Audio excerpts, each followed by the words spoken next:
to learn from those who have gone before you and succeeded in the area that you want to improve yourself. Personal development is very important. Thirdly, you need to choose a problem and solve it. Life and success revolves around solving problems. And if you discover a problem that you can solve well, you are well on your way to becoming a leader, becoming influential, and becoming a person of value. Then also be original and unique. Be authentic. Be yourself. Don't try to be a copycat. Who really are you? If you can find out that and work towards bringing that to bear on the society in which you live, you will become a person of value. People will chase you, will chase after you, not to beat you, but to draw from what you have to offer. And number 5, you have to pursue excellence. Pursue excellence. Be so good at what you do so that if somebody mention or ask for what they need, they will be able to name you immediately. You know, I could give an example here. People should know what you stand for so much that in that area, you'll be the only reference point. When I was a member of parliament, I was so passionate about certain things, about 3 things that my life rotated around. The issue of children, the issue of prayer, being a godly person who takes God as the most important thing, being somebody who guides you at all times, you know. And thirdly, trying to be objective and good to everyone around me. So that when you go to parliament and ask about me, ask about 10 different people, they will say the same thing about me. That's what I really mean. Number 6, be a person who encourages others and inspire others. You know, be a person who encourages others at all times, and people always look for those who encourage them. People look for those who speak into their lives. There are people you sit around for 5 minutes and you pick something good which you can use for your life. You know, if I was somebody who don't inspire others, I don't think Alan and the team organizing this would have looked for me all the way in Lira City, where I had to come last night in order to be with you. So if you're somebody who encourages others, people will always look for you and your value will increase. And of course, you have to exude confidence in all this process. Always be confident. What makes you be timid if you are following all the things that I've said before? You will be a confident person and you will know that you stand for something and people are looking forward to listening to you. People are looking forward to understand what they have to say or follow your guidance. And confidence helps them to do even better in their own lives. Next, you have to have integrity. This is very, very important. If you have this, you probably will have all the rest.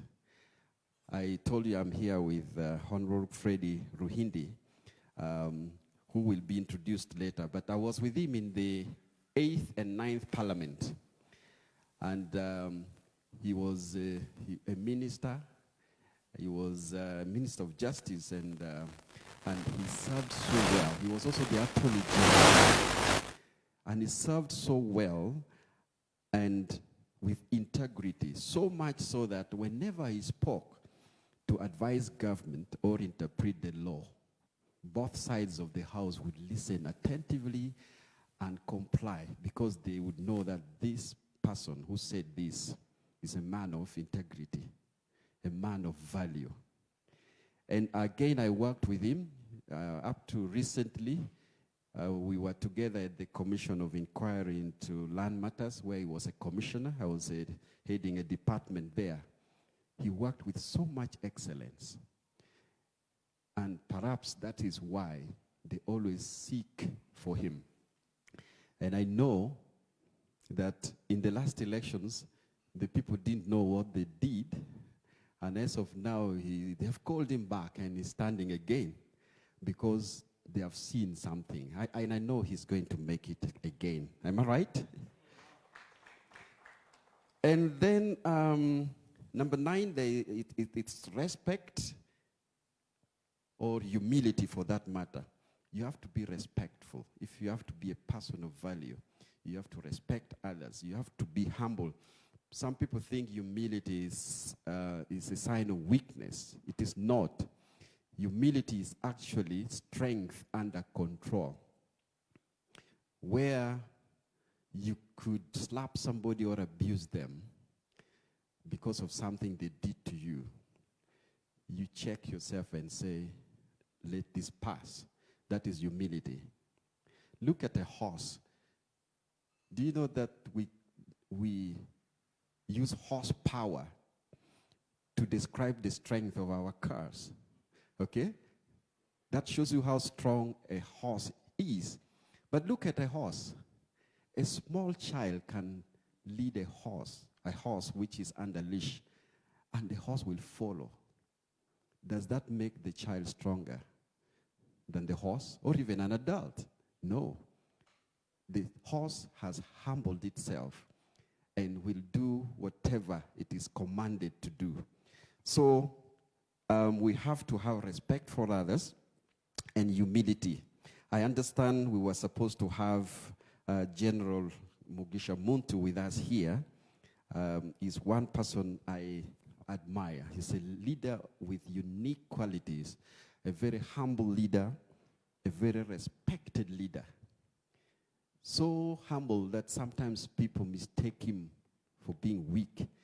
Yet I personally, who know him very well, know that under that meekness, there's a lot of strength under subjugation.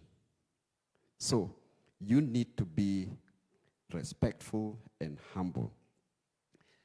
Then you also have to be full of wisdom. And wisdom is not something that falls from the sky.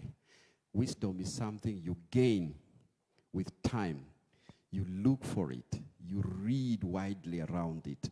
You read around what you want to learn. So much that anytime people are looking for somebody who knows something in a certain area, you will be the person. It comes with age for some people, but for some, it comes early in life. Jesus was so full of wisdom at the age of 12, so much that the teachers of the law couldn't even out-argue him, but he was also humble at the same time. Yeah? He was all the qualities we've been talking about. So in order to become a person of value, you need to be full of wisdom. I want to conclude. I believe my 15 minutes is running out. I've not been timing myself. I want to conclude by a quote from Gandhi.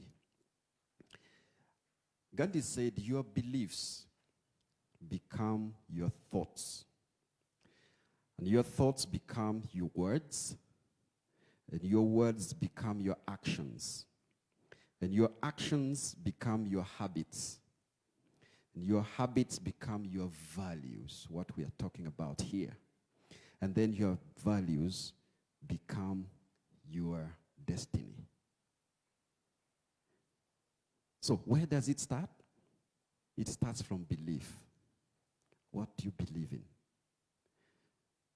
If your belief is crooked and warped, you will end up with a bad destiny because your values and every other things I've mentioned will be wrong.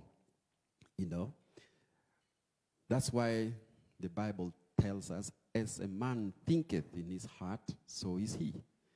What are you always thinking about? Your thoughts become words. Right? The Bible tells us out of the abundance of the heart, the mouth speaks. The abundance of heart is actually the thought, the things that are, you have inside of you that seeks expression. You cannot hide your thoughts for long. If you are contemplating evil, it will come through in your words somewhere, even if it is inadvertently. It could even come in your dream, for those who dream and talk. So, what is in your heart is very, very important. Because very soon, once you've expressed it in words, you are about to do that. You're about to action it. And once you do it once, and you repeat it twice, 3 times, by the time you do it 21 times, it is your habit, and it will be hard to break it. And it has already become your value by then. And that will form your destiny. So on this note, I want to thank the organizers again.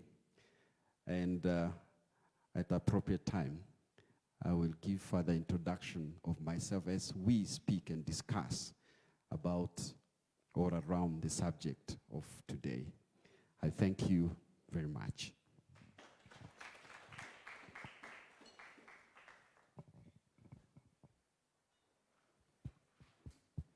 Well, thank you very much, Honorable.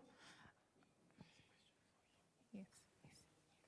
Okay, so this is the reason as to why I enjoy Aylf. I get to be on platforms or sit at tables with the leaders that I actually look up to. So I'm honored to actually listen from you. But the young leaders on Facebook have a question. Puga Edgar from Chambogo University is saying, thank you so much, Honorable. I would like to ask how best can one overcome negative energy due to criticisms? When a leader acts gently, citizens claim the leader is too holy.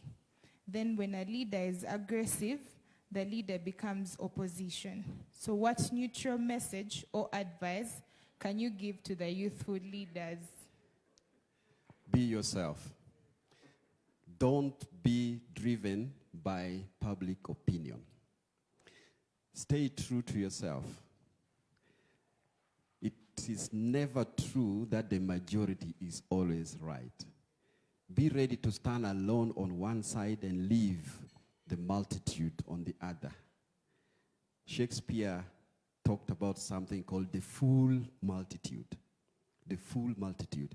The whole multitude can be foolish, and you will remain the only wise person. So, just because people are looking for aggressive, people to lead them, does not mean you should be aggressive. That's why I described General Muntu the way I did. He's perhaps the most distinguished general in this country, but you will find he's very humbly walking on the street. That's why even during walk to work, even soldiers fear to touch him. Because the man is just walking gently and normally. He's not aggressive. I don't want to give the example about myself, but maybe let me. I'm one of those leaders whose some of my followers, if I may use that word, criticizes soft. And this softness is just because somebody will abuse me and say all sorts of things about me, but as long as it is not true, I will not care. I will not answer back. I will not go and defend myself because I know the truth, you know. And when I do something, it is not driven by what people want me to do. It is driven by what I think is right. That is not a weakness. In fact, it is a strength. Okay, thank you. Thank you very much. I would like to just ask one person in the room. If there's anyone who has a question or a comment, just one. Is there anyone? Okay, so I'd like to just thank you very much, Honorable, for giving us this beautiful message and reminding us that authenticity is key. Please take your seat. Thank you very much. Okay, so we are going to have a music interlude right now before we actually go to the panel, which is in about 10 minutes. So just let's know infect all of you with love and light.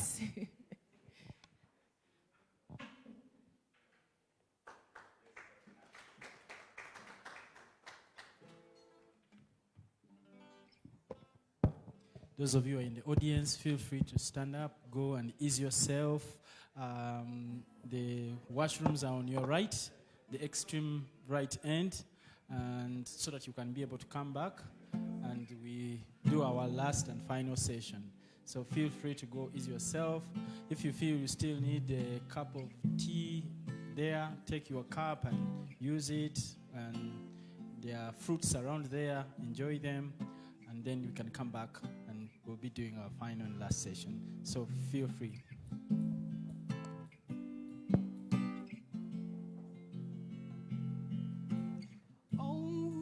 Mukama tuyambe kubange nsi yaffe tusobedde. I see suffering and dying in the motherland, the black continent, but with people visible. I hear the cry of the African child when the mom and dad die. Life is horrible. The African leaders never seem to care when the common man dies and life is horrible.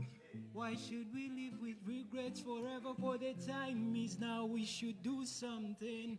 Oh, Mukama tuyambe kubange nsi yaffe tusobedde. Oh, Mukama tuyambe kubange nsi yaffe tusobedde. Now, you should be the change you want to see. Fe tukyuse embeera. Everybody can, you and me. Fe tukyuse embeera. Say, you should be the change you want to see. Tukyuse embeera. Everybody want it there. Fe tukyuse embeera. I say, oh, Mukama tuyambe kubange nsi yaffe tusobedde. Oh, Mukama tuyambe nsi yaffe tusobedde. Okufa kw'abaana bato kuyitiridde, abatalina bambi na musango. Bangi bagenze ku streets olw'okuba ewaka mu batulugunya, kale ng'eddagala eryo gy'olibayo naye sente ngazo tewali. Ze neewuunya Uganda mwabaki, lwaki bafa bangi nga n'ebizibu bye mulina tebye bingi? Kale lwaki bafa bambi awatali nno na musango? Let's pray. Oh, Mukama tuyambe kubange nsi yaffe tusobedde. Oh, Mukama tuyambe kubange nsi yaffe tusobedde. I say you should be the change you want to see. Fair to choose and better. It's our responsibility as young leaders. Yeah.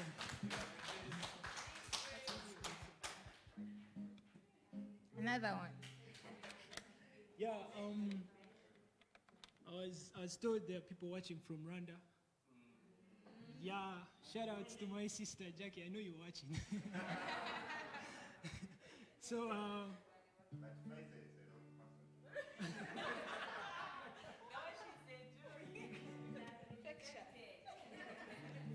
yeah, she's too close.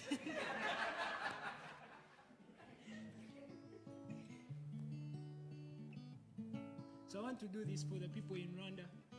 And it's a Kenya Rwanda song, yeah? So basically, my music really stands for... Someone asked me what inspires me to do the music I do. Someone behind there asked me that, and I was like, I'm a politician. I love politics. I studied politics at university. I'm a student of politics at university. I did social sciences in Makerere. So I love politics, but I wanted to do politics the different way. I wanted to spread what I believe in differently, not directly, maybe in parliament, influencing lives that way, but I wanted to do it musically. And when I graduated, I just picked up my guitar and started doing this. And I'm so lucky I've been given this platform to do it. So I want to do this more often, yeah?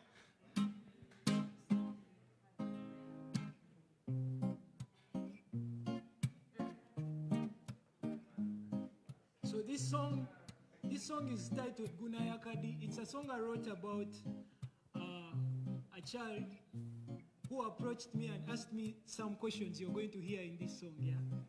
And I was working with the slum project in Zambia, yeah. In this world of loneliness, Jembera, nafuna yobutuze. In this world of pain, Jensula, nafuna yobutuze. How am I supposed to be a man like you? That's what he asked. Olina abantu abakufako. How am I supposed to be a child like you? Olina mama one tatao abakuwerera. Ze bwe nkulaba nkwegomba, njagala nfube njigembere nga ggwe. Ze bwe nkulaba nkwegomba, njagala nfube njigirize eggwanga. Naye enkuba ekwata nnyo, ku birooto byange ekutte nnyo. Enkuba etonya, omusana gunayakadi. Enkuba etonya, omusana gunayakadi. Enkuba etonya, omusana gunayakadi. Gabinyuma by'okuba mudongo, gabinyuma by'okolao.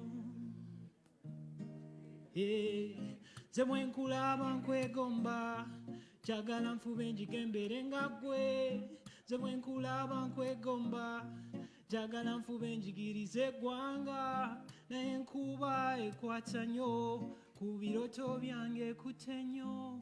Enkuba etonya, omusana gunayakadi. Enkuba etonya, omusana gunayakadi. Da, da, da, da, da, da. So this child was looking at me playing the guitar and he was like, I want to be like you, but man, I think you are special. You have people who care about you. That's why you know how to do this. And it really touched me. And I wrote a beautiful song titled Gunayakadi. My music is recorded, and you can follow me on all social media platforms. Infectious Music is the brand. Thank you. I must say I'm infected. Yeah, I was about to start singing along. But then I remembered there's a reason as to why I am speaking and not singing. So, so we are just setting our panel as everyone is taking their time to get back into the whole mood. I will take the time to just introduce our moderator. But before that, we would like to send just shout outs to everyone that's watching from our group from Kenya. Habari zetu, zenu, habari zenu. Habari zenu from Kenya, DRC, hi, Burundi, hi. Guys from Masaka, nice to know that you're in. Cornerstone Development, Watch Party, hi. Mbarara, everyone from there, we're glad you guys are watching in. Those in Mukono, UCU, Ghana Christian University, hi. Okay, I'm missing one small group, Masaka. Hello, from Masaka, Mutesa 1 Royal University. Yes, oh, and Gulu University. Hi, everyone that's in Gulu. All our mates from Rwanda. We have some images here of the small groups that are meeting live. Mukono, there's Masaka, they're at the university. Yes, this is us. Okay, that's it for now. We'll just let you know when other developments, when we get other photos. Otherwise, our panelists. Yes, let's introduce the moderator first. Okay, so... And then the panelists should invite her panel. Okay, so we are honored to have Miss Charity Byarugaba today. She is a former guild president. Chambogo University, 2009-2010, and she's the winner of the East African Female Public Speaking Award, 2010. Goals. She's also an alumni for the NOREC exchange program, but currently she's part of a dynamic team at the international office and projects team of Chambogo University, where she's responsible for project management and exchange programs. So you're very welcome, Miss Charity. I don't want to blow your horn too much for you. I'll let you just enjoy yourself. Thank you for being here. Thank you so much for inviting me and for welcoming me, Pfizer. I was almost asking myself a question. Who is that she's actually talking about? Yes, so it's such a pleasure to be here this morning and to be part of the AYLF family, a family that I respect, that I have grown with, that I have loved, and I'm always privileged, and I take it as a great opportunity to be invited here to moderate such a great panel of men and women of influence, not only in their communities, but in the country at large and the nations at large. Pfizer, 5 weeks ago, I would like also to let you know, and the audience that is here and those that are watching us, that I am actually a host, a TV host of the podium on Google TV Uganda. So, so I come with many hats. I don't know which one exactly to put on today, but I guess all of them will be very, very relevant for today's discussion. Yes, so allow me.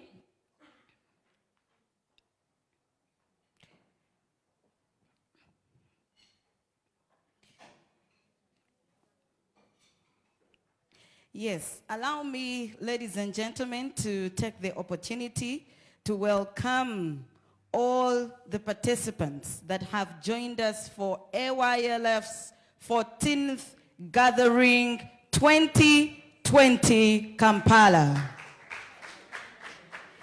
Yes, all participants and members that have joined us today, we want to welcome you, and all other delegates that are joining in from the different nations, from Rwanda, from Burundi, from Kenya, from Tanzania, and from the rest of the world. I know Uganda, so many people are watching into what is going on, and I must also appreciate the organizing team for thinking about such a great and relevant topic of discussion, which has been dubbed Leadership Anchored on Values. There is no doubt that Uganda is at such a corner, is at such a roundabout of a value crisis from all that is going on around us. And I guess from what we have been hearing from the region and the rest of the world, this seems to be no different. So this becomes very relevant for all of us. And before I proceed, ladies and gentlemen, allow me to take the pleasure to welcome the panelists that we are going to be having tonight. And I will start by introducing a man. And he is a honorable member of parliament, commonly referred to as Frederick Ruhindi, and in our circles, we know him as a man who is a devoted Christian who has been a member of parliament and currently also aspiring to be a member of parliament for Nakawa East constituency 2021-2026. We also know that he has been a mainstay in Uganda's top leadership, serving as state attorney, State Minister for Justice and Constitutional Affairs, Deputy Attorney General, and Attorney General, a devoted Christian and a member of the NRM party. Honorable Ruhindi recently served as a commissioner on the Land Inquiry Commission and is considered among the leaders in this nation as one of them committed to leadership of integrity and values.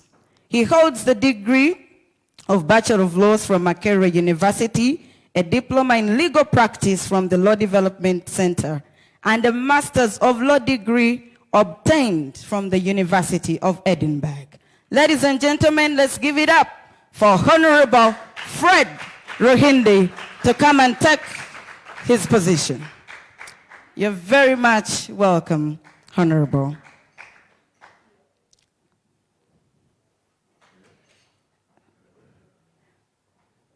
Feel free to come and take up this position, sir. Thank you. Our next panelist, ladies and gentlemen, is a lifelong champion of transformational leadership in Uganda and beyond. Honorable Dr. Benson Obua Ogwal represented Moroto County as a member of Parliament of Uganda from 2011 to 2016 and was a member of the Uganda People's Congress Party. He has experience, UPC, yes, commonly known as UPC. He has experience as a development worker and consultant with Plan Uganda, UNICEF, and UNDP. Honorable Dr. Obua Ogwal is a pioneer alumnus and now faculty member of the Institute of National Transformation, Uganda. He is also a faculty member of the Institute of Parliamentary Studies at the Parliament of Uganda and a facilitator with the Global Leadership Summit, Uganda. He is also an independent certified coach, trainer, and speaker with the John Maxwell team. A born-again Christian with boundless influence and integrity, he served as the head of the follow-up team on the Commission on the Land Inquiry. He holds a honorary doctorate in humanities from Zoe Life Theological College, USA, a master's degree in international affairs of the University of Ghana, Legon, a bachelor's degree in social sciences from Makerere University, Uganda, and a diploma in education from the Institute of Teacher Education, Uganda, currently Chambogo University. Ladies and gentlemen, Honorable Dr. Benson Obua Ogwa.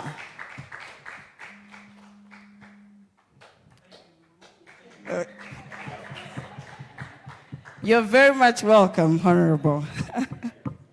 Yes, next on the panel, ladies and gentlemen, is one of the ladies that I look up to.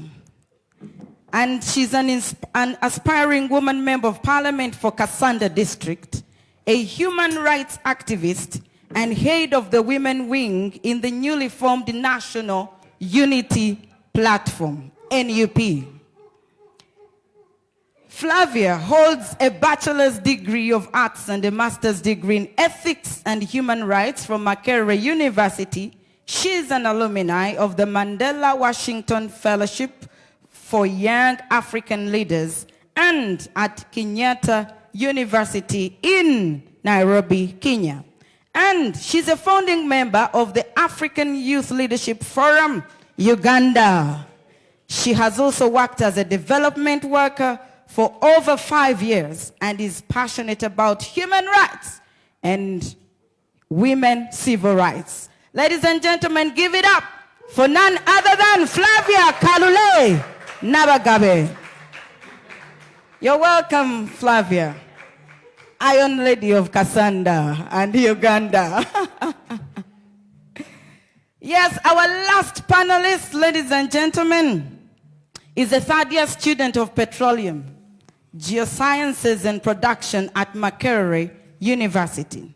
As a student, she has been recognized for various leadership positions. In 2019, she was elected the Guild Representative Council for the College of Natural Sciences and later appointed as the Deputy Prime Minister for the 85th Guild. In 2015, she was the students' representative on Students' Council. Since 2014, she has worked as a sales representative and supervisor at Shell Kajansi. She's passionate about business, enjoys learning new skills, working with others, and getting results. Mariam is a patient, humble, and determined lady and a member of the African Youth Leadership Chapter at Makerere University.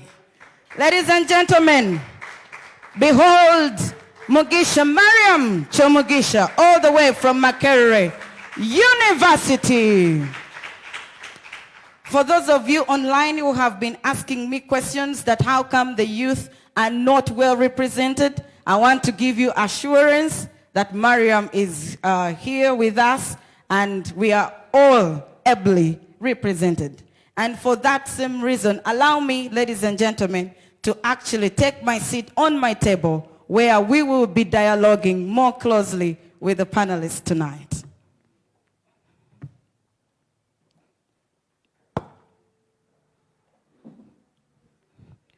Yes, and once again, you're welcome. And we will start right away with our awesome and very able panelists who have been well thought about by the organizing team. John Maxwell puts it very well, and he says that a leader is one who knows the way, who goes the way, and shows the way. And there is no doubt from the previous presentations that we have heard that everything lies and falls on leadership. Let me start with you, Honorable Ruhindi. Would you like to share with us why you decided to join politics and what are your key driving factors? In 5 minutes, if you're able to share with us that, and also briefly your leadership journey that you have experienced. Thank you so much, Madam Moderator, distinguished panelists who are here on the high table, and all colleagues who are listening to us and here present. I have been introduced. But some of us politicians, we don't need commercials.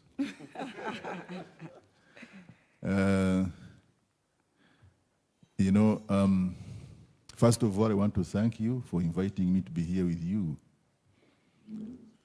It's a pleasure.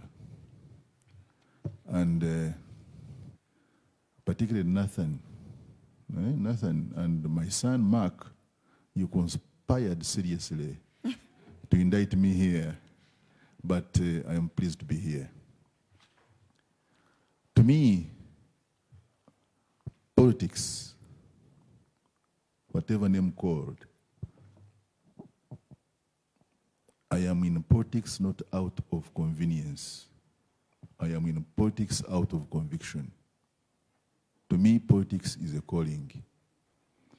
And these 5 years, close to 5 years, I have not been in parliament, has in fact revealed a lot about me that I didn't know. I found myself more close to the people, even than before. Serving the people even more than before. That shows that certainly it was not actually a question of job. It was a question of being with the people, serving them. I can put on a good watch, a good coat, but I find myself much happier when I put a smile on the face of a person by working out or doing something for that person or a group of persons. I lost my wife in 1995. And one of my friends sent me a message, a condolence message. And in that message, he cited me a verse in the Bible. And that man is a general. Actually, it's General Tumine, to be more specific. And quoted me a verse in the Bible. Jeremiah chapter 29, verse 11.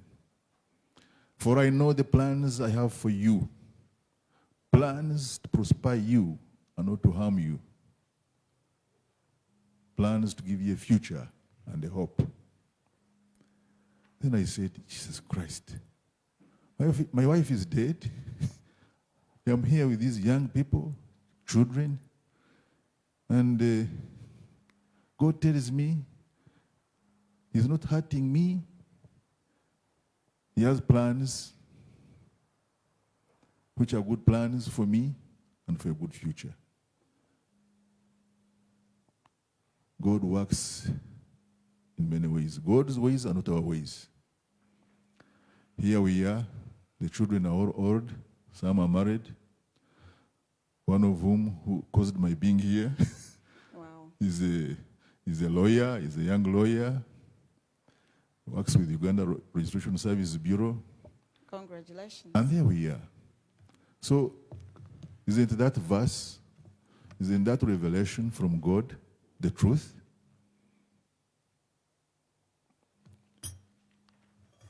So, to me, being in politics is about those values, about people. In 2005, when we were amending our constitution, I fought so hard together with some colleagues, and we inserted a new clause in the Constitution. It is 8A, which advocates for peace, unity, and development, the core values, the common good. Those things that unites all of us, whether you are in FDC, People Power, NRM, look at their constitutions. If you find that there is any constitution of all those groups which do not actually have matters to do with development, unity, and peace, then what I have told you lies. Those are the values. Honorable, allow me to interject there. Actually, in 2016, you lost an election to your opponent. And I watched your speech when you decided, actually I quote, I will paraphrase, you mentioned and said that for me, which you have actually echoed, and you said, for me, leadership is a calling. I do not mind whoever is in leadership as long as they are doing the right thing. And you added on and said that you would have maybe petitioned because you realized there could have been some irregularities in that particular election, but you decided not to actually petition. Honorable, could you, but we also see that this is quite different from the current political temperature that is going on in the country, from both the NRM and the different opposition parties that have so far done their primaries and gone through their vetting processes. And for that reason, we are seeing a number of them threatening to come back as independents, which I believe you maybe could have done. You had a choice. And as you also said, you had a choice to petition. What drove you to that? With a man of your caliber and status, and we believe that you had the resources to be able to put in such a petition and win it. It is precisely for what I said. Want for peace, want for unity.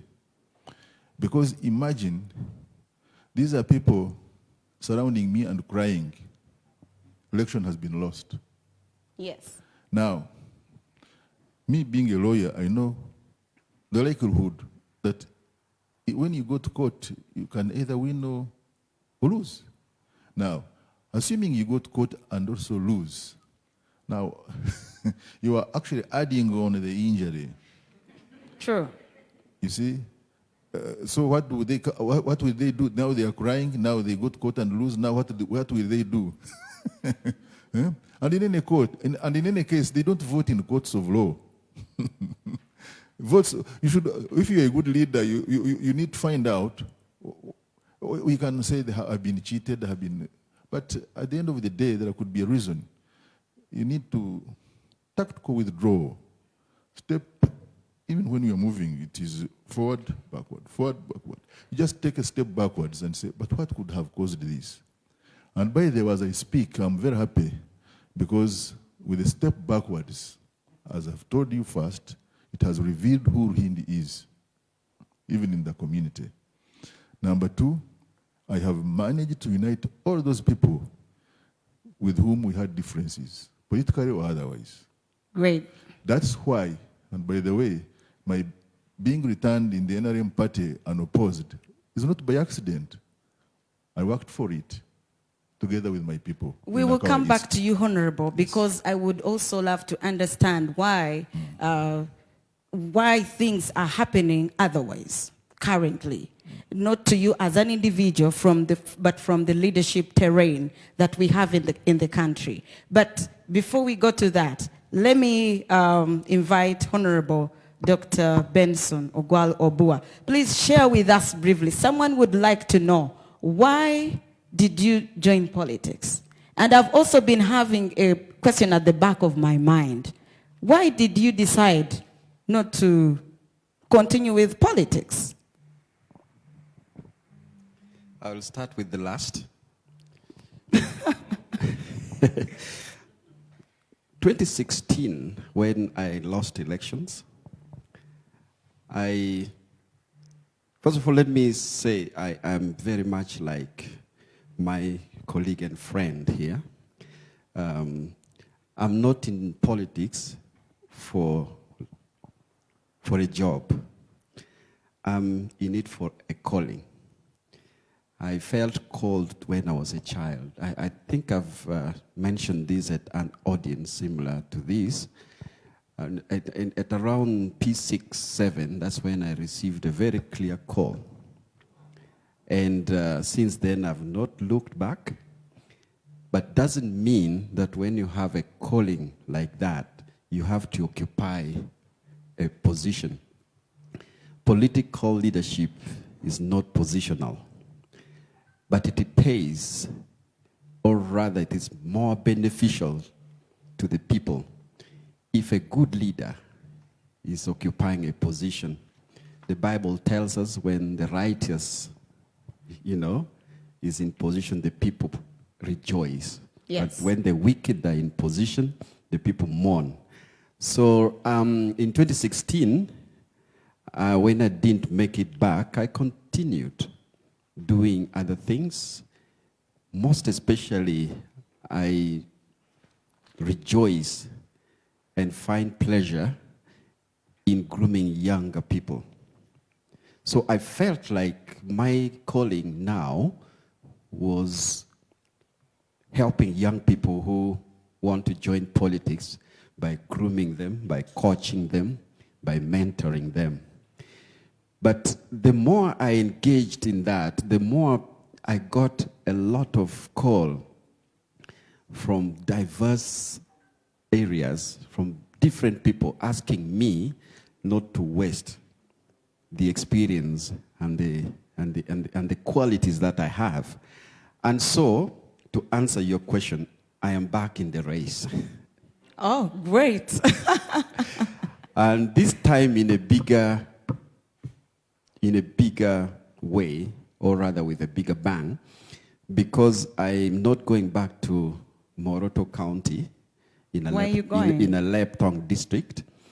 There is a constituency that has been tailor-made for me.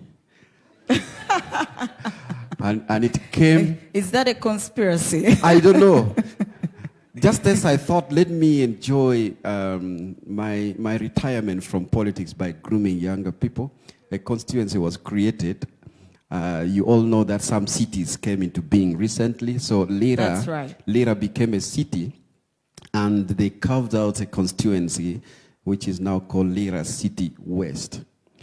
And it came with my name on it. So I love the confidence, Honorable. So I have been on the ground campaigning, but when I was called here, I decided that I cannot let AYLF down, so I came. So I'm back in the race, and I will quote Jeremiah 1:4. The call of Jeremiah was very dramatic, and this is what God told Jeremiah. Before I formed you in the womb, I knew you. Before you were born, I sanctified you. I ordained you a prophet to the nations. For me, I was ordained a leader to the people. And once it's a calling, run as you want. You will get back there because God is the one who made you, who called you. So, Honorable, yes. Just at that same point, we have heard quite a number of people claim, in quotes, that they have been called the same way you are telling us. And they say they have this conviction. And yet, seemingly, the results, their actions, are contrary to the conviction that they profess. Where is the problem? And how do we know that someone has been called or someone is perpetrating into a particular ordination or position? Well, I hope I'm not over-quoting the Bible, but it is also okay. Matthew 7:16 says, you will know them by their fruits. That's right. If the fruit is sour and bitter and inedible, then you know it's not a call. It's not a call. I always say that I believe that God speaks to men. And he speaks so clearly, only that we are too engrossed with so many things that we don't listen. Sure. We don't listen. So the place where you get your call is in a very quiet place where you tune in. And also it will resonate with the atmosphere around you, with your surrounding, with your environment. And that's when you know you're in the right place. Thank but you. But people fake their calls, and the results will always show. But also doesn't mean that once you have a call, it's automatic that things will go your way. You can miss it. You know, you can also not be tuned to it, and things could go wrong. But doesn't take away the fact that you are still called. Thank you so much, Honorable Benson. And thank you for making that declaration here. Your voters have heard and heard you well. Yes, Ms. Flavia Carolina Bagavi, the woman MP aspirant, Cassandra. And also, I love the fact that you have been championing a lot of women's rights and human rights activities, at least from the time that I have known you and have been following you on your various social media pages. Flavia, why are you in politics? What is driving you into this most dangerous terrain that we all know to be very massacring?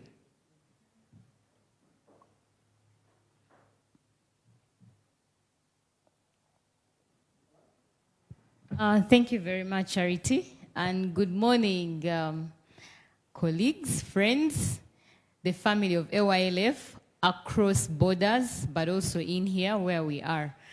I am extremely excited that I am here. I was talking to Charity just yesterday, and we were discussing some things. Then she said, "Oh, I saw you on the program. Will you be available?" And I told her, when Aylf needs me, I always avail myself to them, because I am who I am partly because of Aylf. And even when Alan was calling and I wasn't responding, he made a statement that is core to our discussion today, that I knew you wouldn't disappoint us. I knew you would make it. For someone to have that much trust in you, even when they haven't spoken to you for some time, but to know that you're reliable on doing so many things, I think is one of the truest values that I have learned from Aylf, but also the gift of friendship that comes with a closer family like this. Politics. So when I was growing up, I grew up in a village. I grew up in 5 villages, actually. In my childhood, we moved a lot. My mother was a school teacher, primary teacher. She was a grade 4 teacher. Then she went upgrading. By the time she died when I was 16 years, she had graduated from Makerere University with a bachelor's degree in education, and I was there watching her all the way on that journey. So, you know the lives of teachers. Teachers are always moved from different schools, especially government teachers. So that's how I ended up living and staying and growing up in close to 6 or 7 villages. And when I'm talking about villages, I'm not talking about urban villages. I'm talking about the remotest of villages in and around Mukono, Buikwe districts, Kayunga districts, that side. So while we were there, I watched my mother contest for the position of CA by then, where the Constitutional Assembly had come up.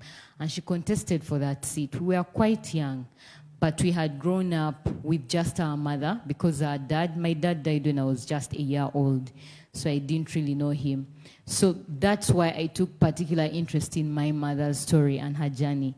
Being a head teacher of different schools, but being a woman that took particular interest in politics, always interested me, even at that very young age.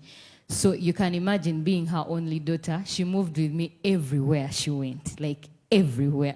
So on the campaign trails, I was there. In the hard times, I was there, to the point when they arrested her because of so many allegations, and then she had to miss the election because of so many things. So that was the first time I encountered politics at a close range.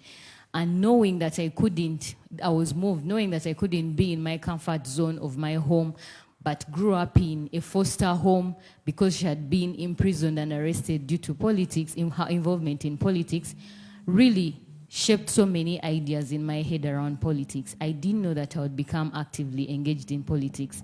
To my mother's dying breath, she just told me one thing: Flavia, never join politics because it is politics that is sending me to my grave. So you disobeyed and in a way I did, but I think in a way she'll be happy because I was simply continuing her legacy. My mother eventually joined politics after the CA and was the RDC of 3 districts, Mubende district, Kabarole district, when all those were still the big districts before they were divided, until Nakasongola district where she died when she was RDC. But along those 3 districts, I was always the constant. I was always there with her on all the journeys, in every step, interacting with people, meeting different people, solving problems of people. I was always there. So I really picked interest in politics. Why? Because the core value of that politics was about people. Every time she was working and serving, it was people she was serving. It were disputes she was solving, people's issues. We farmed on so many people's gardens that I don't even remember. But when they meet me, they say, oh, we remember you because you used to do ABCD. Until when I joined university, that's when I started engaging on national politics. I was the chairperson the chair lady of CCE Complex Hall. And I think for me, that was the real exposure when CCE had a number of issues, but I had to battle out those issues to give it a better name. Great. Until 2016, I am a teacher by profession. I taught for 8 years in Namiriango College, but I joined an organization whose key role was to mentor and build capacities of members of parliament, of local government councillors. That's Forum for Women in Democracy, and I was in charge of that. I encountered their roles, their responsibilities, what they had to do. Those shaped me better, and I decided to contest in 2016 for politics. Biggest reason, service to the people. I had moved around this country, working in that organization, serving so many communities except my home area. So I decided to take back everything I was doing elsewhere into my community, actively in politics. Charity begins at home. Started. Exactly. Very well. Thank you so much, Flavia. And next is none other than the Prime Minister herself of Makerere University. Yes, please tell us, Mariam, why did you decide to join politics? I know you are still a student at the university. Would you like to share with us your views on that? First of all, I'm very humbled to be part of this panel. I'm like the youngest here. Very evident, no doubt about that. Yes, because everyone has a lot of books, and I'm not even yet to one, but I'm yet to. My name is Mariam Mugisha. I am the Deputy Prime Minister. The Deputy Prime Minister. Thank you for that correction. Politics. I started politics, I should say leadership, when I was really young. Back then when we were still in school, when we used to be prefects. Then I kept growing. I kept growing through leadership from like 2-8. Then in high school, I was a council representative, like it was mentioned earlier, sorry. And then when I reached the university, I started by being a class representative. So I used to interact with the lecturers on behalf of my class. So I got to know more of everyone at my college. Then my peers were leaders, so they mentored me, and they wanted me to be a leader. So they taught me the basics of being a leader. Then when time came and I was able to stand, I had the willingness to serve my college. So I decided to stand for the Guild Representative Council of my college, and I won the election. So at the university, it is also political when you're standing for the Guild presidency and all. So I was part of the whole campaign of the Guild president, and he appointed me as his Deputy Prime Minister. So and what's your plan? 2021, 2026? No, so far I don't have a plan yet because I'm still at the university, so I want to finish my books first. You'll cross the bridge when we get there. Yes. Thank you so much, Mariam. Let me come back to you, Honorable Fred Ruhindi, and I would like to get feedback from all our panelists on this particular question. What is your in your view, what is your assessment of the current leadership that we have in Uganda today? Do you think we have a gap? And if it is there, what is it? Honorable Frederick Ruhinde, what's your current assessment of the current leadership that we have in the country today? Well, first of all, maybe I wish to state that Uganda is a democratic country. Yes. And more often than not, people should be allowed to exercise their right to choose leaders of their choice. And to that extent, that has happened. Because we have come, there was a time, of course, when we did not have a democratic government during Amin's regime. There are days when we had other forms of leadership. We exercised a movement system of governance here in Uganda, and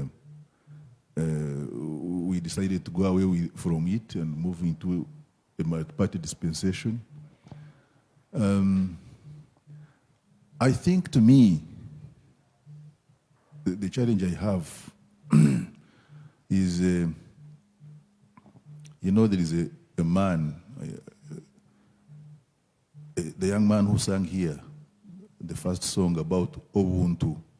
Ubuntu. Ubuntu or Ubuntu. Ubuntu, yes. Normal dialect is Ubuntu. Yes.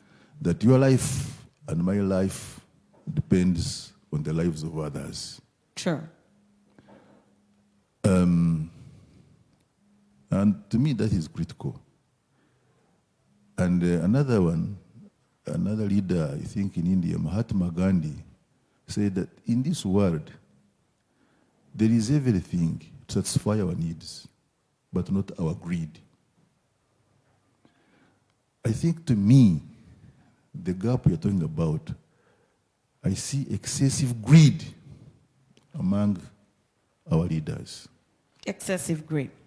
Yes, excessive greed.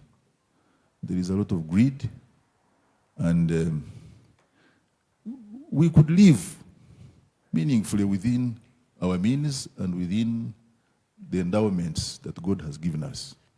But I think we want to go beyond. Because at the end of the day,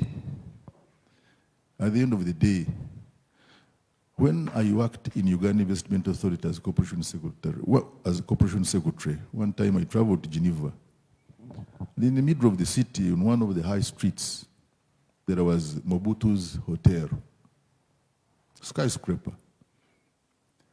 But I think as we speak, that hotel is not even in the hands of the legal representatives of Mobutu. It must have been taken over by those whites. Did he need it? So much that, and then you go backwards and you find, of course, excessive poverty at the other end of the world. Okay, so to me, I think the gap is we need to put more effort in strengthening institutions. There is a gentleman who challenged me. I said, we need to build institutions that transcend individual human interests. And then this man said, but come on, young man. At that time, I was still young. Come on, young man. It is that individual interest that propels you to do the public good. Okay, granted. But let it not be the dominant factor. It did not override. Yes, the should not public override. interest. Exactly. Because at the end of the day, do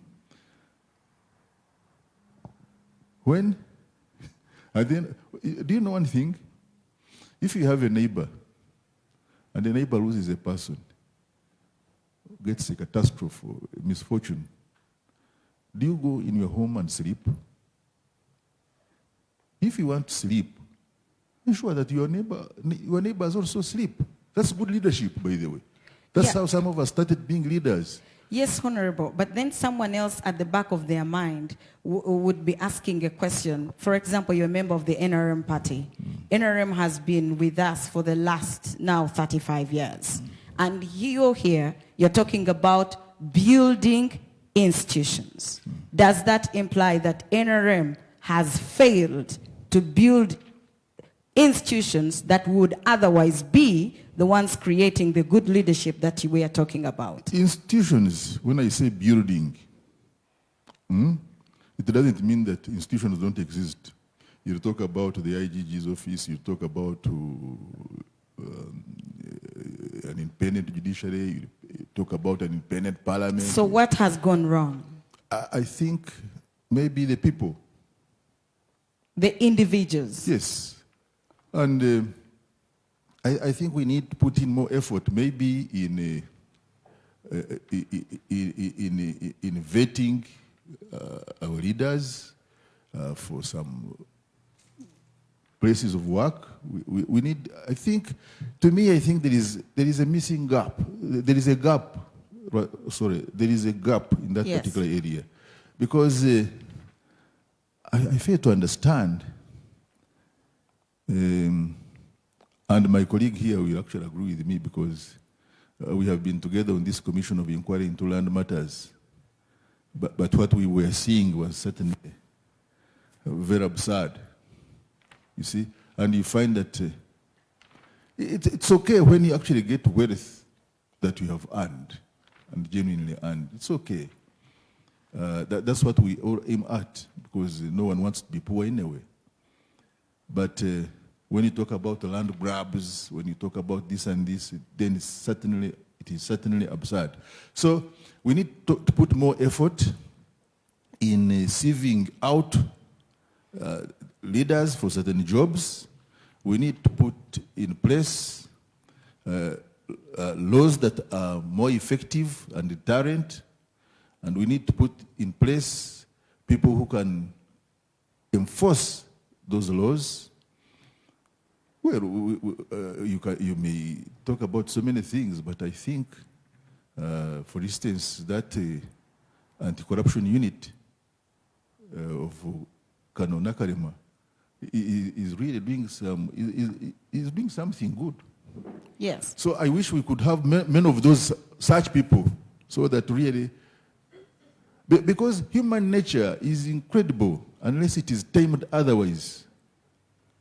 No one here, I'm not holier than thou, nor is my brother here holier than thou, nor you're not here holier than thou. At the end of the day, there is that temptation to do mischief. And unless, like Plato said, you need institutions, you need strong laws, you need good people to put on the front line, okay, as your warriors, to tame human greed. Thank you. Thank you very much, Honorable. Honorable Benson, Honorable Ruhindi says the biggest gap he sees is we have no institutions, people are full of greed, and he also suggests not that we have no institution, we don't have strong institutions. We do not have strong institutions because previously we've also seen culprits or perpetrators who have been brought to book, and yet they went or walked away scot-free without anything having been done to them, with no justice served. So I come to you, Honorable Benson, as you answer the question of your assessment of the current leadership position. Do you think if we have this strong vetting process, if we have these strong systems like Honorable Hindi is suggesting, will that give us a credible leadership that is anchored on values that we are looking for today? Absolutely, yes. And there are examples around the world that suggests that if you have strong institutions which work, and you have strong laws, good laws, which are implemented, which are, in your terms, in law is called what? Which are observed and enforced, then everything will fall in place. But in our country, we have laws which most people don't even observe at all. Or selective application of the laws. And exactly. And corruption is endemic now, but we chase the small thieves and the big thieves go scot-free. That is where the problem really is. But back to the point of assessing our leadership, the current leadership, this is not about finger pointing. We are not pointing a finger at anybody, but also if we do not look in the mirror, we will not be able to know where we stand. I think the problem of Uganda is that we have more of transactional leaders rather than transformational leaders. What's the difference? The difference is that transactional leaders, as the word suggests, they just come to transact business. And it starts even right from election time. They will spend a lot of money. That's already transaction. I'm told of a minister in government who spent 800 million Uganda shillings in the primaries of NRM, but still lost. Now, what was in his mind? Did he think he could buy off voters? And if he came, how was he going to get back the 800 million that is spent? That is transactional leadership. True. But transformational leadership, as the word suggests, seeks to transform society, seeks to change the environment, seeks to change everything that is not right to what is right, seeks to take the country from point A, where point A is undesirable, to point B, To the desirable. Of fixing the terms and conditions of public servants. And if next day, anyone hears that now the salary of a member of parliament will be 5 million shillings, for instance, even the demand from the people will reduce, and those who are committed to that cause will contest, not committed to go and get money, not the transactional matters that Honorable Benson Obo is talking about. So me, I'm happy. If we move that way, I think we shall. Then the focus will be on issues.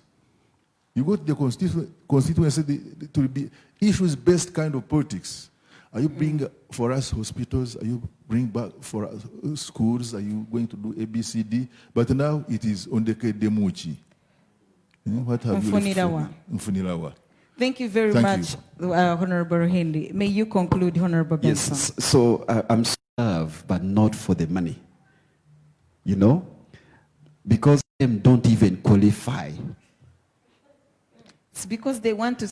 Would go to Nkrumah Road and manufacture. It gives me a good momentum for Ms. Flavia Karule Nabagawi. As a leader of the women wing in NUP and an aspirant for member of parliament, I'm aware that NUP has been advocating for reduced parliament, such that you reduce administrative costs and all that. And at the same time, as of this week, I think you have over 300 people you have vetted or confirmed for the various leadership positions, and quite a number of them, of course, who are coming in different leadership positions. What do you see as a problem, a fundamental problem, that could be the gap that is causing all these young people coming rushing for these positions? Could it be money? Could it be change? What exactly is it that is causing an uprising in the young people rushing for these leadership positions? Thank you very much, Charity. First of all, I want to state that Uganda is largely comprised of young people, so it shouldn't come as a surprise that young people are overwhelmingly contesting for different positions, because inevitably, we are the biggest population now, and so inevitably we have to engage across all spaces. So it is not surprising right now At the that back we of have my mind, so many Flavia, young people contesting. at the Yeah. back of my mind, Flavia, Yes. this will not exonerate either the ruling government Yeah. or NUP, Yeah. but we are all aware that even after the different primaries vetting processes, we have seen the losers in courts, or those who have been denied the flag bearership, insisting to still come as independents, Yeah. both in NRM and NUP, where you're on the executive. Where do you think is the problem? Doesn't it still take back to what the two honorables are saying, that people want to get in there to get a paycheck? Okay, thank you. So having said that, we shouldn't really feel like the young people are getting alienated, and I think we've been, as NUP, one of our biggest rallying points has been to the young people to engage in all leadership spaces as candidates, as agents, but also as change-seeking forces. And so the biggest issue, I think, not the biggest, but one of the key critical issues that we have in this country in terms of leadership are the major fault lines that are dividing us as a country. When you look at the major fault lines across the demographic dividend, that is the young people, the younger generation vis-a-vis the older generation, that gap is seriously eating up our country. And I think that's where we are having the biggest pressure at the moment, that the younger people feel like enough is enough, it's time to move, give way, and we come in. And with reasons also, although I always tell young people that we can't totally alienate the older generation, because it has to be an integration. It has to be a systemic element, way of doing things, because I am who I am right now because I have a number of giants whose shoulders I'm standing on, people who are much older than me, women that have mentored me, women who have got me into these spaces, women that have given me confidence over time and over years. So I can't say that I am here simply because I am who I am and what I have done. So we have to find a way of integrating our country demographically, but you also have the major fault line of tribalism that is eating up our country, and this has been seen across the entire country, where for me, my dream and my vision as a leader and as a person that wants this country to move forward is to see a person from Moroto, for example, Honorable Obwa's constituency, former constituency, a person coming from that area, from the Karamoja region, and settling in the western region and building their home comfortably there and staying there comfortably without any, any person looking at them with different eyes or different opinions, or saying, this Karamojon, can you go back to Karamoja and leave us, the Banyankole or the Westerners, alone? My dream is to see someone from Buganda comfortably going to Napak or Alebtong or Nakapiripirita and settling there and doesn't feel like I don't belong here.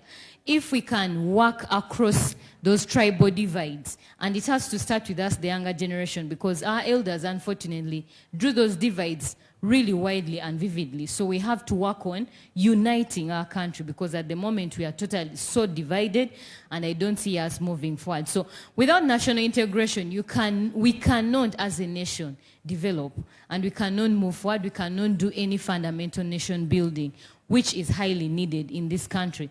So when you look at the age gap, you look at the tribal gap, then you look at the socio-economic divides as well. My Kabaka, my king, the Kabaka of Buganda, once gave a speech and mentioned that, let me quote him, ekizibu obuzibu tulina ennaku zino mu Uganda, mu Buganda, yenkuyanja y'abantu abafunye ennyo era abalina ennyo abatalina abeetooloddwa an island, akazinga kaabo abakolaki abalina. In other words, he was saying that the masses, we have an island, and the island are the smallest representation of people who are extremely rich in this country, surrounded by huge numbers of people who are riding in poverty. And so we need to break through that. How do we create, how do we help How do we the cover the younger people? economic gap? Yes, so that we can recover the economy. And once we get answers to these questions, first of all, I think one of the biggest answers is the truth and reconciliation for this country. Uganda has been deeply hurt. Ugandans are hurting from across, from all these biggest major fault lines that we have as a country.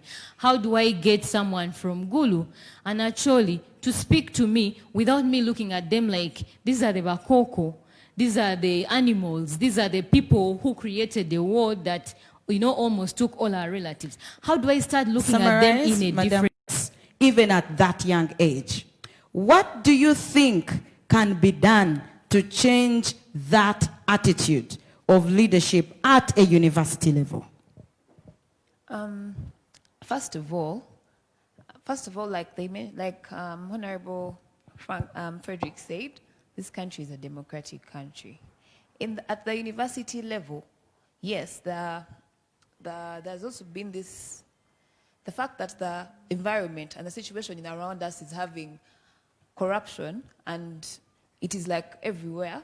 People at the university have also embraced it. Do you think it is good? It is not good at all. What do you suggest? What can be done? I suggest that this comes down to the mentors that are mentoring the people who are going to stand at the university. Yes. If the mentors are going to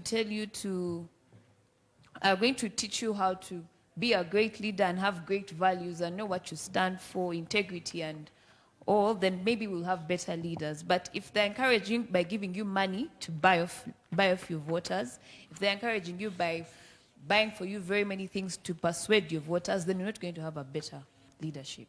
Yes. That is why you see that currently, when you come down to the university and high school levels, you find that parents that are able to give the children a lot of money or invest a lot in their election are causing such wrangles. Because someone who is having less money but having more values and having better reason to serve will not make it through the election. Thank you. Thank you very much, Mariam. In a minute each, because time is not on our side, but I'm going to give a minute to each one of us to give us your mind on what can be done by us as a nation, because we have seen leaders professing different values when we give them confidence when they come into leadership. But I'm not talking actually only about the political positions, even institutions, the different authorities we've been seeing, the ministries. People take up leadership with professing different values. They promise X and later on they do Y. So they do not live up to the expectation of the people that voted them, even in the presence of the different institutions that Honorable Hindi was talking about. Do we need a Chankwanzi of today to be able to inculcate values, a value system? You're talking about honesty, accountability, transparency, and all these other values we desire. Do we need a Chankwanzi, a revised Chankwanzi, or the Chankwanzi we have, Honorable Ruhindi, is doing a good job, even with the different notions that only one particular party is gaining from its services? Well, yes, those institutions are necessary. You can go and train, you can do... So what can be done as a nation? I think, to me, these democratic processes are positive, but they also come with a few challenges. I think the only message I leave with the people of Uganda is be vigilant, be watchdogs for your own interests. Because at the end of the day, why would, here in the city, it is 50,000. Up country, it may be 2,000 shillings, it may be 1,000 shillings. Why would 1,000 shillings, ask yourself, 2,000 shillings, deny you good representation for 5 years? Be vigilant, open your eyes and your hearts. Okay, if you want to take it, take it. But when you go to the ballot paper, in the national election, it will be secret ballot. Vote for the person you know will able to represent you and lobby for you government support. Because, of course, at the end of the day, we are looking for government support because it's the one in charge of collecting revenue and taxes and disbursement of monies. Thank you very much, Honorable. To Honorable Benson Obua Ogwal, what can someone watching you out there at an individual level do in order to promote a value-based system in their community? Firstly, we don't need a chankwanzi. What do we need? To instill values. Values are inculcated at the family level, which is the basic unit of society. And that's where we lost it. And if we have to regain, we need to start from there. We need to press the restart button. And it will take time. Because I can as well say that we have lost some generations already, which grew up without values from their homes. To cure the issue of tribalism, I think we need to integrate more. My sister here put it very well. And in the 1980s, Obote was coming up with a system which he thought could cure. And I think he was right. He was saying that in order for you to come to parliament, you must win in your constituency and in 3 other constituencies in different parts of the country. It was not enough for you to win in your home constituency, but you need to be voted for in 3 constituencies of your choice. That would have forced leaders to go out there and build relationships because you need votes from across the country. Other than depending on resources. That's right. Conclude, Honorable. About youth in politics, it is a good thing that Uganda is a youthful population, has a youthful population. But I think the youth should sit down and accept to be mentored and coached and trained. People like Barack Obama did not surface from the blue. They were groomed over decades. And that's why I love the way my sister Flavia here has grown through the leadership process. And I can already see a very competent member of parliament and even beyond.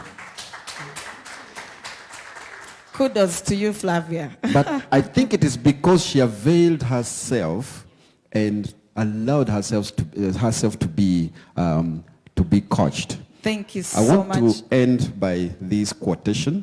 Yes. Which we should carry home.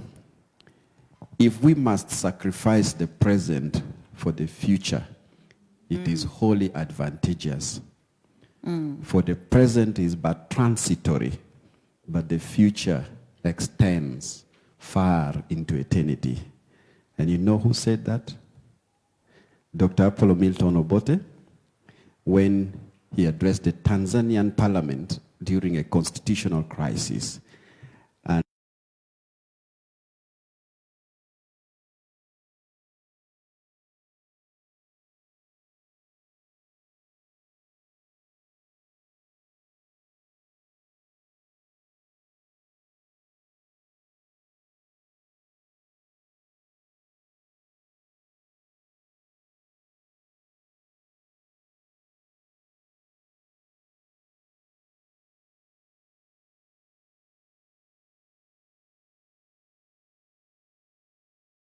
Any woman out there or a mother that is watching us right now, or the younger women that I see in front of me here, to know that one of the key things you can do for yourself, especially in being value-driven, is by availing yourself in different spaces, leadership spaces, to learn more, but also by acquiring yourself a mentor. Because if you get a mentor, this person can hold your hand. Usually they will tell you what is right and what is wrong. But mentorship is a cycle. You do, you learn from them, you watch them, they learn from you, they watch you, so you add value while they add value. And that is why I vowed that in every space that I go to, wherever I go, whoever I meet, I have 3 younger ladies right now that I'm mentoring. It has to be deliberate. We have to do it. We have to move from rhetoric. I move with them in those spaces so that they can learn from me, but they can also engage with different people. I introduce them to my network so that they can grow their networks. Today I moved with a younger lady who is the chairperson LC1 for Cheyune Zone, Kabalagala. Chairperson as in Chair Sentebe Wechalo. The chairperson, they usually, she likes saying, when they say chairperson, people think it's the chairperson of the Women Council. No, it is the chairperson of a village, who is also currently contesting as an LC3 councillor, but also a student of law. Caroline Navuma, please stand up. Caroline there is someone that I am mentoring in leadership, but not just politics, leadership as a whole, because I know as a country we need value-driven, transformative leadership. So I will end by saying that avail yourself for mentorship. In one of the meetings that we had, going through the vetting processes of NUP, I know that political ideologies are anchored on values, but also principles and also interests. So many people's interests were at display. We had very tough conversations on who to give and who not to give, basing on people's interests. But what our principal, the president, Honorable Bachaglan, kept reminding us as a board is, guys, we set principles on which we are going to abide. This will override all your different interests. If we have our values very clear, it is extremely easy for you as a leader to make your decision.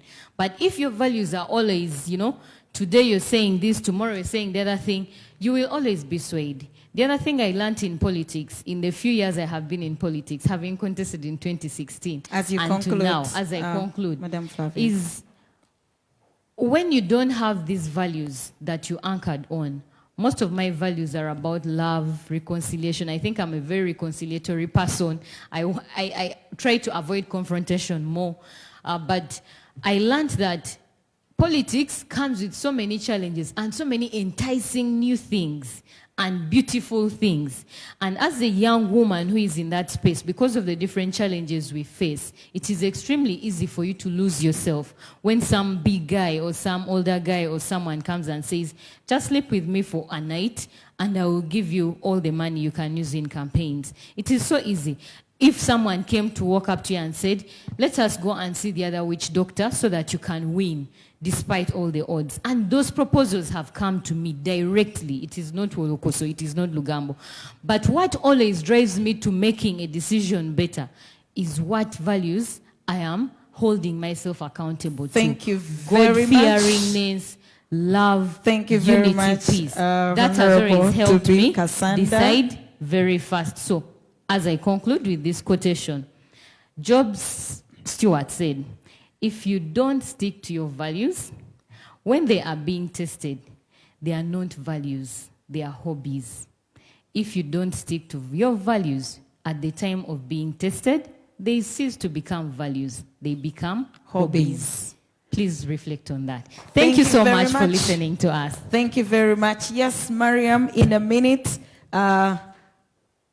may you give a word to the youth, to the young people out there that are looking forward to join different leadership positions or are in different organizations working. How can they be leaders of value in their different positions of leadership?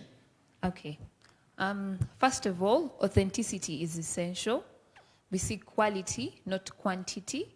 Honesty, integrity, and kindness are important. Living out your values is about living life from the heart. If you're truly honest with yourself about what you value, you'll naturally make choices that reflect what is important to you. Thank you very much. As I conclude, please. I'll quote Kevin J. Daum in an article titled Define Your Personal Core Values. He tells us that core values need to be articulated clearly in writing and tested daily through decision making. Wow. Thank you. Core values have to be written down. Articulated clearly in writing. Articulated clear in writing. And tested daily through decision making. and tested daily through decision making. Ladies and gentlemen, that brings us to a close of our panel discussion today, whose main topic has been leadership anchored on values. It is clear, if it had not been because of time, that we would actually indulge into more discussions as we continue to dissect. Question moment. Davis, do we have some time for the questions? 5 minutes. Okay, great. So thank you so much for that leeway of the questions. Someone with a question out there? Alan?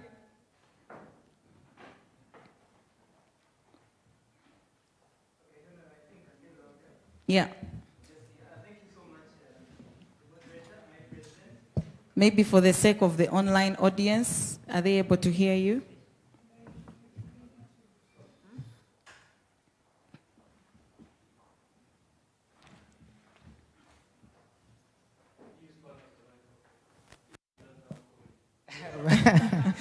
Of course I don't. Thank you so much, Madam Moderator, my President. It's a pleasure to be here, and to the Honorable August panelists. Alan Centam, and my question is specifically to Honorable Frederick and Honorable Benson. Looking at where we come from in terms of values, and so to our history as a nation, you come to discover that it's in this present time that, that history of values is starting to elude, and most to the incoming generation. That's why you see there's such an uprising of a generation that is not so much based on values, which values were set from our founders if you look back in our history. My question is, looking at the current state, and as people that have been in the center of leadership of this nation and country, monetization and commercialization of the process that ushers in leadership has, gone out of hand. That, this is now spreading to the families that we are talking about, spreading to even all spaces that are bringing up a younger generation. You, the people that have been here and have set up some of the things in place and into play, what is it specifically that you're doing that will now bring a turnaround to cause us to now think back about having those same values and having a leadership that is based on values and not the commercialization? Because trust me, as young people, even if we come to this space and we have the potential, if we are not in that space of having what is set already into play, we're out of the process. And that leaves you into the entire play of this entire process. Thank you so much. Thank you. Thank you, Alan.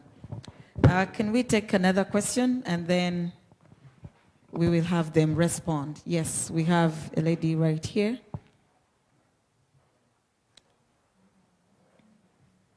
You tell us your name, and then you go straight to the question. Yes, my name is Joanna, and I'm glad to be here. Aylf is, I think, in my DNA as of now. So my question goes to the two gentlemen, Frederick and Benson. I have a number of times listened to the elders in politics, and when you listen to them one-on-one, they're very amazing people.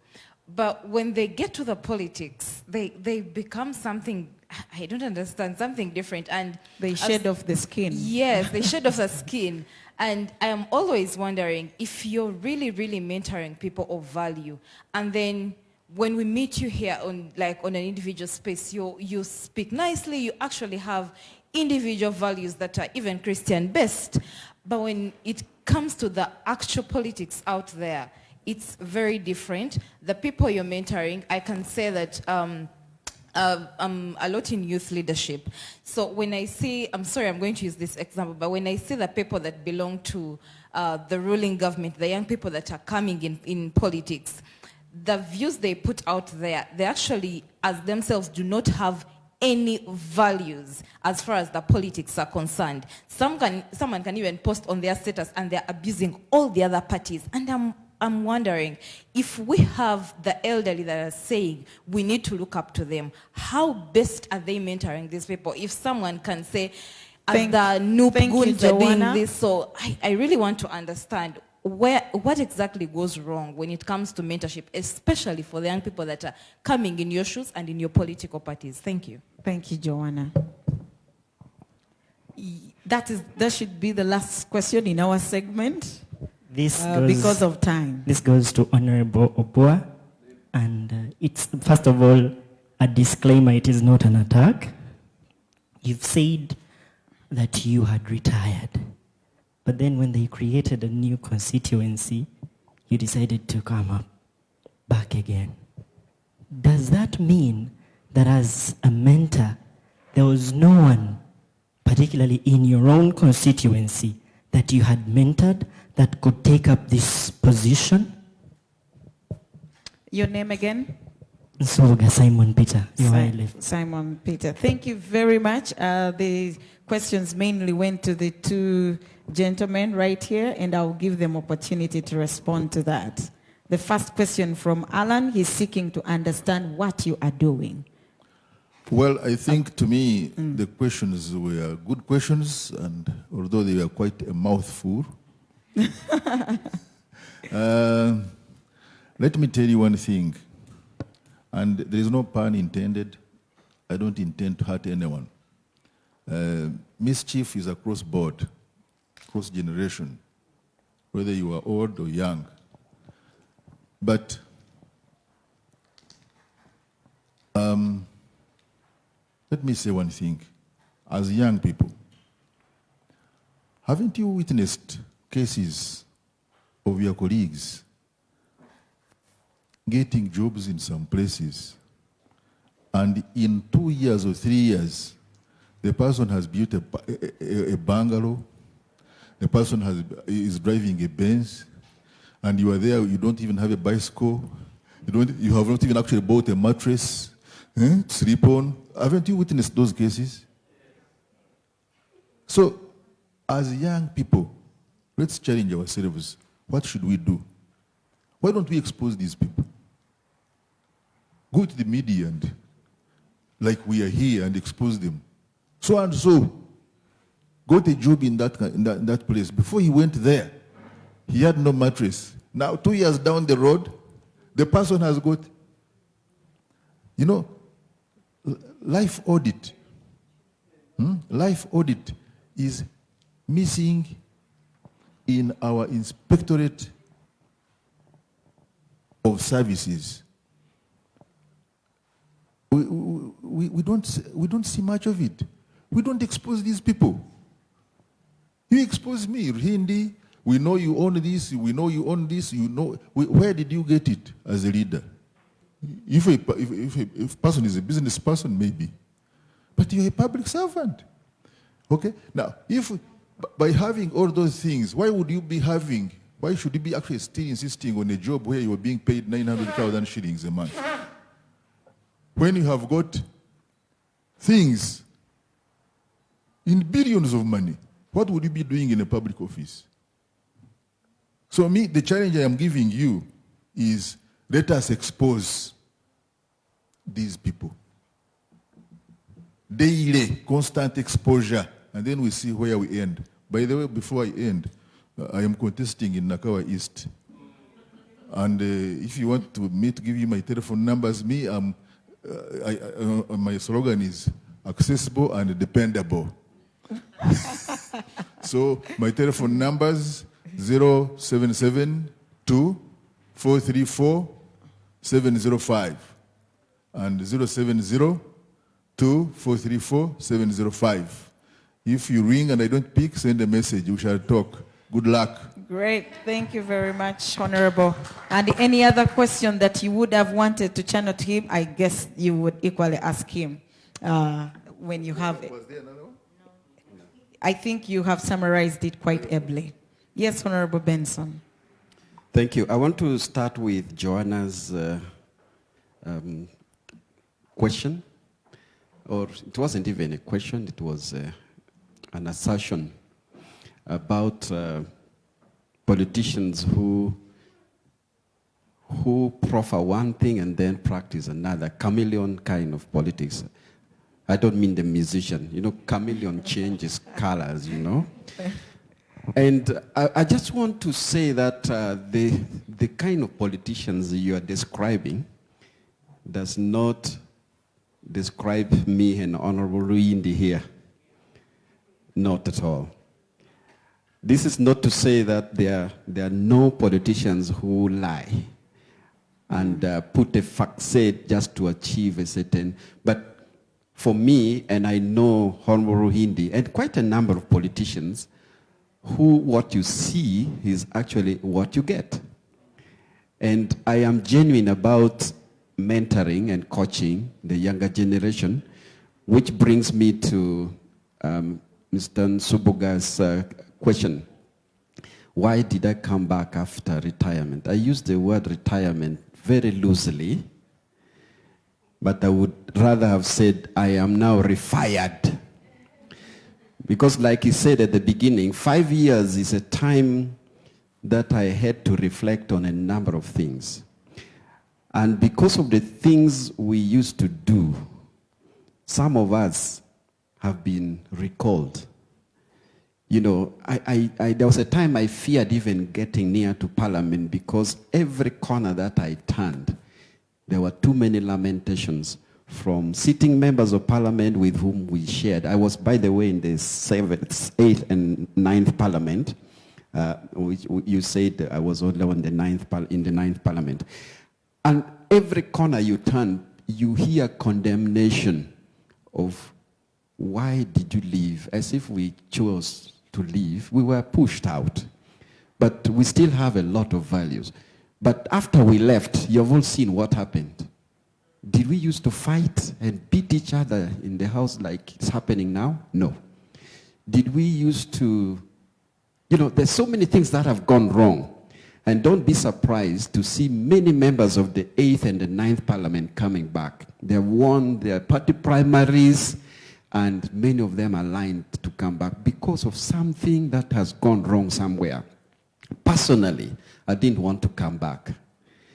But, and actually, in Suboga, I did not go back to my former constituency because I know I've raised enough young people there and they're carrying the mantle.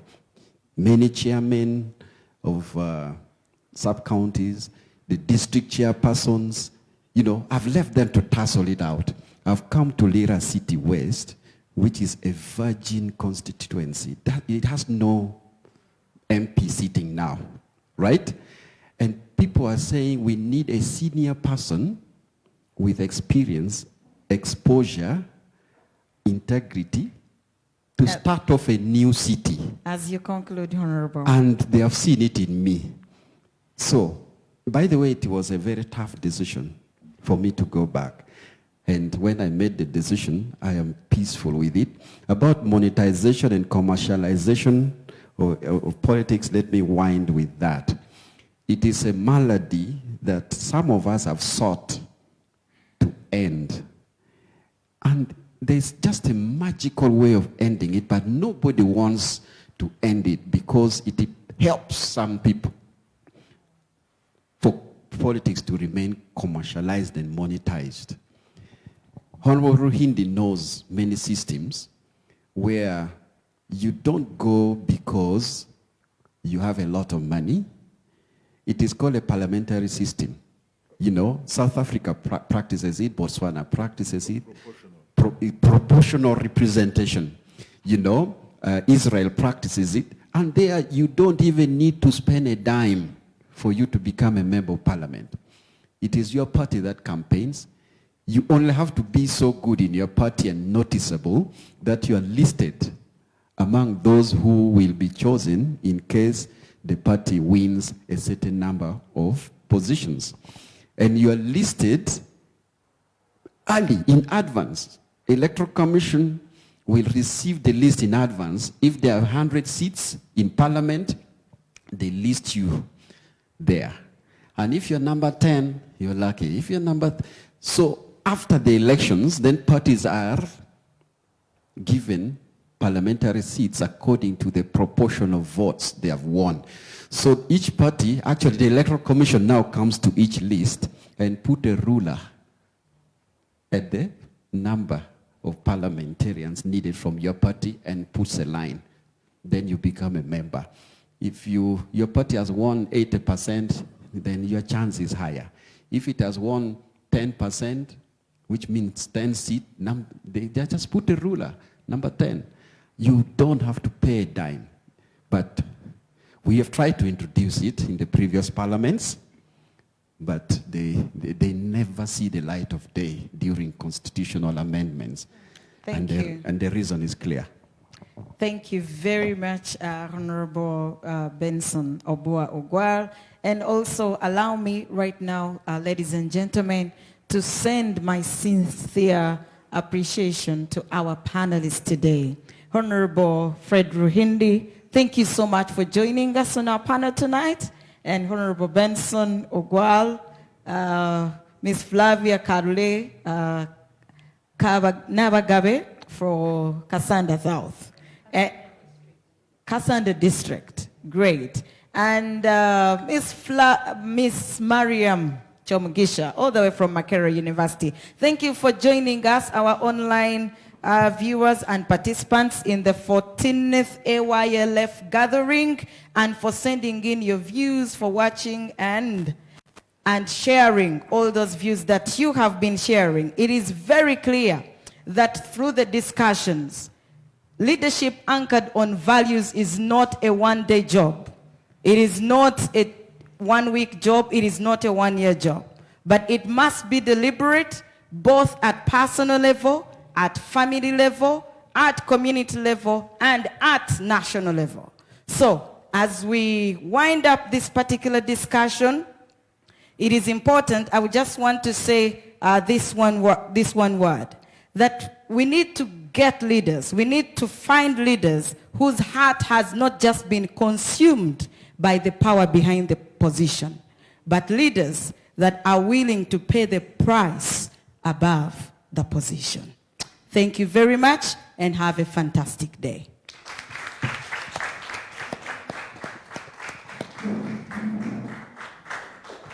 And thank you so much, the moderator. We also give you a doctorate. Fantastic.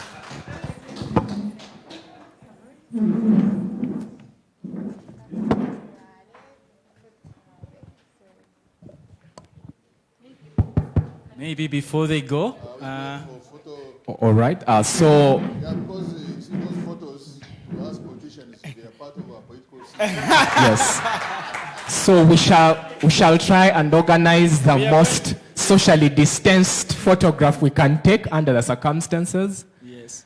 But also, before they go, we have a very small token to appreciate them, and we hope that this would continue to empower them in the area of values-based leadership. So I would like Nathan to would like Philip, our old guard, to come and take the honors of handing over these tokens to our speakers. Dear panelists, we appreciate you for coming to be with us. We may do many things, but we like this small gift. Please take it. If you have time, read it. The author of this book is a friend of ours. He wishes that if you read it, there's an email there. Send him a feedback and tell him what you've read that has challenged you or inspired you from that book. Yes. Yes. So, yes. All right. Thank you, Philip. So we want to thank you so much. Thank you, Philip, for doing that for us. Yes. Again.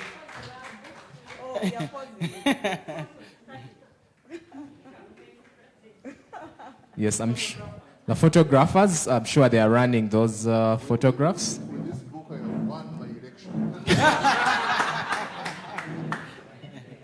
Yes. So if you read it, please, the author has an email there. Send them a small email and say, I got this from Africa Youth Leadership Forum.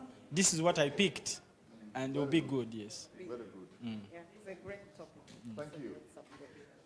All right. Thank you so much. All right, Nathan, our panelists, you can now just take your seats. Nathan, you want to plead guilty? Not in public. All All right. Thank you very much, our panelists. We appreciate you. You can take your seats. We shall just make our closing remarks. First of all, we want to apologize, especially to our virtual audience that that tuned in and remained patient for going past the stipulated time. Just a few more photos. Guys from Mukono, thanks for watching. Guys from Masaka, thanks for watching. I hope the feed is able to capture some of these photos. This is us here. Arusha, Tanzania, we had a big team. Guys, thanks for being part of it. This was Gulu. These were our guys in Gulu who were part of the meeting. Yes, guys, thanks for being. This was at Cornerstone in Kampala. Guys, thanks for being online. Yes, this is Mbarara, the team in Mbarara. You see, they had a lot more tea than we did. Thanks for tuning in. These are guys from Rwanda. Guys from Rwanda, thanks for joining in. It was good to have you. These are the guys in Kenya. Yes, thanks for being part of our live broadcast. Our guys in Burundi, our members from Burundi, thanks for coming together and being part of this gathering of 2020. And you can continue having your discussions wherever you are about what has happened today. But for us here, we're just going to share a closing prayer, really.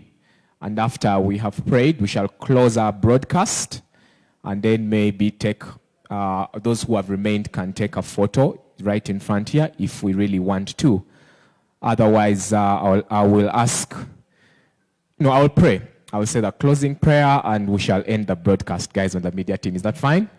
Just after I have prayed. Okay. Jesus, thank you for bringing us today. Thank you for all the groups and individuals who have met, eaten, prayed, and discussed about a leadership anchored on values. And even as we take our own individual journeys, give us the energy that we need to be the best version of leaders that we can be. In Jesus' name we prayed. Amen. Thank you very much for being part of the AYLF Gathering 2020. God bless you.